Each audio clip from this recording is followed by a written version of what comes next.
په کم قبر کې چې سودخور پروت وي په هغه قبر د پاسه میږي نه ګرځي میږي د هغه ځای نه یریږي نو په هغه قبر کې به سودخور څنګه وخت تیر کړي سود کې چاله کې بچو له سود کې ښځې له سود کې ورونو له سود کې لمسو له سود کې 3 ورځې خفګان به درپسې وکړي د مرګ نه بعد بیا پلارجان نه دی یاد کاکا نه دی یاد بابا نه دی یاد ستا په مال باندې به مزې کوي خوندونه به اخلي او ژوند به تیری او ته به په قبر کې الله ته مجرم یې دا خوله به دې د وینو ډکوي او خېټه کې به دې ماران وي لړمان به په دې خېټه به دې چکونه لګوي سوال درته کوم دا سودونه پرېږدئ نن سبا معاشره کې دا سود څومره عام شوی دی خلک یې ګناه نه ګڼي خلکو اجونه وکړ د سود په روپو عمرې وکړې د سود په روپو یو حج دې نه قبلېږي یو عمره دې نه قبلېږي په کم حج عمره کې چې د سود روپې ولګېږي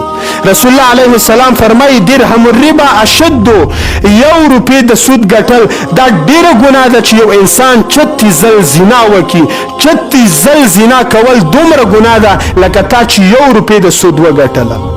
بل ځکه رسول الله علیه السلام فرمایي د سود او یا چند ګناه ده د ټولو نه وړه ګناه پکې دا ده چې ته ولګېږي او د خپلې مور سره زنا وکړي مثال دا شو چې تا د سود روپۍ وګټلې تا دومره ګناه وکړه لکه د خپلې مور سره د او یا ځل زنا کړې نعوذ بالله تا څومره غټه ګناه شوه د سودخور قبر باندې ډېر بد حال وي